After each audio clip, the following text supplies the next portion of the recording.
अस्सलामुअलैकुम student, welcome to our channel educate ji. इस video में हम इन टॉपिक्स को डिस्कस करेंगे। मीडियन ऑब्जर्वेशन में मिड मतलब दरमियानी वैल्यू को बोलते हैं। अगर हमें फ्रीक्वेंसी डिस्ट्रीब्यूशन गिवन हो तो फिर कंटिन्यूस वेरिएबल का मीडियन इस फॉर्मूला से फाइंड करेंगे। मीडियन को एक्स कैपिटल और ऊपर टिल्टेड से रिप्रेजेंट करते हैं। तो capital X tilted is equal to L plus H divide by F multiply N divide by 2 minus C. यहाँ L lower class boundary of median class है, एच मीडियन क्लास का class interval है, F median class की frequency है, N total number of observations या cumulative frequency है, सी median class की preceding cumulative frequency है। अब मीडियन क्लास कौन सी है, इसे हम n डिवाइड बाई 2 से फाइंड करेंगे। मिसाल के तौर पर EPA माइलेज रेटिंग की फ्रीक्वेंसी डिस्ट्रीब्यूशन हमें गिवन है। सबसे पहले हम मीडियन क्लास फाइंड करेंगे। अब यहाँ कम्युलेटिव फ्रीक्वेंसी या टोटल नंबर ऑफ ऑब्जर्वेशंस 30 हैं, तो फिर n divide by 2 is equal to 30 divide by 2 is equal to 15 है। अब इस टेबल में 15 6 और 20 के दरमियान लाई करता है, तो फिर मीडियन क्लास थर्ड क्लास होगी। अब इस मीडियन क्लास की लोअर क्लास बाउंड्री मतलब L यहाँ 35.95 है। मीडियन क्लास का क्लास इंटरवल H मतलब upper class boundary minus lower class boundary 38.95 minus 35.95 जो इक्वल टू 3 आया है। इस मीडियन क्लास की फ्रीक्वेंसी 14 है। n divide by 2 is equal to 15 है और c इस क्लास मीडियन की जो प्रीसीडिंग फ्रीक्वेंसी आ रही है उसको बोलेंगे। ठीक है स्टूडेंट, और वो यहाँ पर 6 हैं, सो c इज इक्वल टू 6। अब इन वैल्यूज़ को फार्मूला में पुट करें तो मीडियन इज इक्वल टू 37.9 है। अब मीडियन ऑब्जर्वेशंस या डेटा को दो हिस्सों में डिवाइड करने का नाम है। तो इस रिज़ल्ट से हम कह सकते हैं आधी कारों की माइलेज 37.9 से कम और आधी कारों की माइलेज 37.9 से ज़्यादा है। मतलब 50% जो माइलेज है वो 37.9 से कम और 50% माइलेज 37.9 से ज़्यादा है। अगर स्टूडेंट हमें ऑब्जर्वेशंस में हाई या लो वैल्यूज़ गिवन हो तो फिर अर्थमेटिक मीन करेक्ट नहीं आता। ये हमने पिछली बार देखा था, इसलिए वहाँ मीडियन एवरेज निकालने के लिए बेस्ट है। इसी तरह स्टूडेंट अगर हमें open ended frequency distribution given हो कि एक ऐसी डिस्ट्रीब्यूशन जिसमें फर्स्ट लोअर क्लास बाउंड्री और last upper class boundary given ना हो। मिसाल के तौर पर एक फैक्ट्री में हमें मजदूरी करने वाले वर्कर्स की पे गिवन है। अब 100 वर्कर्स की जो पे है वो 2000 से लेस है और 300 वर्कर्स की पे 2000 टू 2999 है। इसी तरह सो ऑन, और लास्ट पे 50 वर्कर्स की पे 5000 है या इससे अबव है।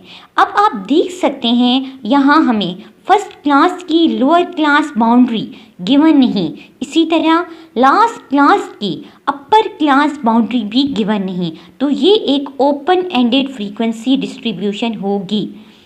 ऐसी फ्रीक्वेंसी डिस्ट्रीब्यूशन में अर्थमेटिक मीन फाइंड नहीं हो सकता क्योंकि मीन में तमाम ऑब्जर्वेशंस इस्तेमाल होती हैं। इसीलिए यहाँ भी मीडियन को इस्तेमाल करेंगे क्योंकि मीडियन सिर्फ मिडल वैल्यू को रिप्रेजेंट करती हैं। Empirical relation between the mean, median and mode. Empirical relation मतलब बेस्ड ऑन ऑब्जर्वेशन, कि ऑब्जर्वेशन को देकर ये एक रिलेशन बनाया गया है जिसके मुताबिक अगर आपके पास फ्रीक्वेंसी कर्व जो हमने पिछले लेक्चर्स में डिस्कस की है वो सिमेट्रिक कर्व हो तो मतलब लेफ़्ट और राइट टेल्स इक्वल हों, वहाँ मीन मीडियन मोड इक्वल मतलब सेम और सेंटर में लाई करते हैं और इन तीनों की वैल्यूज़ सेम होती हैं। और अगर स्क्यूड डिस्ट्रीब्यूशन हो, जैसे ये एक पॉजिटिवली स्क्यूड डिस्ट्रीब्यूशन कर्व है, तो यहाँ आप देख सकते हैं मीन और मीडियन के मुकाबले में मोड और मीडियन के दरमियान डिस्टेंस डबल है। इसको अलजेब्रिक एक्सप्रेशन में इस तरह लिखेंगे कि median minus mode is equal to two multiply mean minus median. मतलब मीडियन और मोड के दरमियान जो डिफरेंस है वो मीन और मीडियन के डिफरेंस या दरमियानी डिस्टेंस के डबल है। इसी तरह मीन और मोड के दरमियान फासला मीन और मीडियन से 3 टाइम्स ज़्यादा है।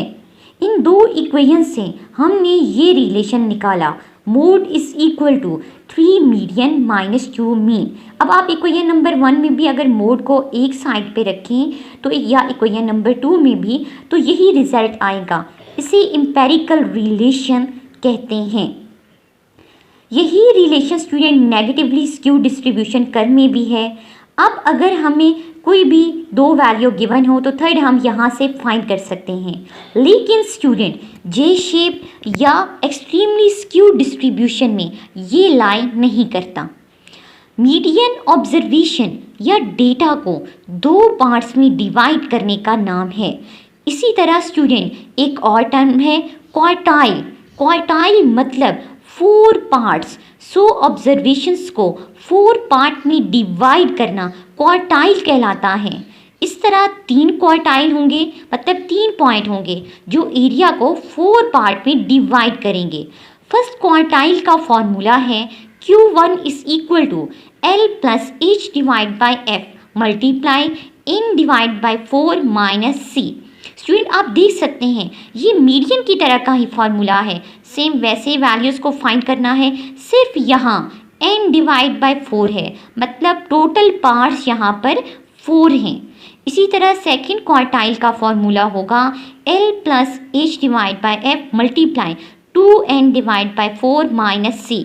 अगर 2 को हम 4 से कैंसिल करें तो ये इक्वल आता है L plus H over F multiply n divide by 2 minus C। मतलब जो सेकंड क्वार्टाइल है और मीडियन है, इन दोनों का फॉर्मूला सेम है तो ये इक्वल होंगे। थर्ड क्वार्टाइल का फॉर्मूला है Q3 is equal to L plus H divide by F multiply 3n divide by 4 minus C। अब इस डायग्राम में एरिया को 4 पार्ट्स में डिवाइड किया गया है, तो 3 क्वार्टाइल्स हैं Q1 Q2 जो मीडियन एक्स टिल्टेड के इक्वल है और Q3 यहाँ पे लास्ट क्वार्टाइल है। डिसाइल्स मतलब 10। सो एरिया को 10 पार्ट्स में डिवाइड करना डिसाइल्स कहलाता है। डिसाइल्स का फॉर्मूला है कि जैसे D1 is equal to L plus H over F multiply n divide by 10 minus C। अब ये भी क्वार्टाइल और मीडियम के फॉर्मूला जैसा ही है, लेकिन यहाँ पे n डिवाइड बाई 10 है, मतलब टोटल पार्ट्स 10 होंगे। इसी तरह स्टूडेंट D2 मतलब डिसाइल जो सेकंड है उसका फॉर्मूला होगा L plus H divide by F multiply 2n divide by 10 minus C। D3 इसी तरह स्टूडेंट होगा एंड सो ऑन, और D9 होगा। अब स्टूडेंट D5 या फिफ्थ डिसाइल मीडियन के इक्वल होगा, क्योंकि इसकी वैल्यू अगर हम देखें तो 5n डिवाइड बाई हमारे पास 10 होगी, तो 5 1 are 5, 5 2 are 10, तो 1 डिवाइड बाई 2 आ गई और ये मीडियन का फॉर्मूला बन गया है। परसेंटाइल एरिया को 100 पार्ट्स में डिवाइड करने का नाम है।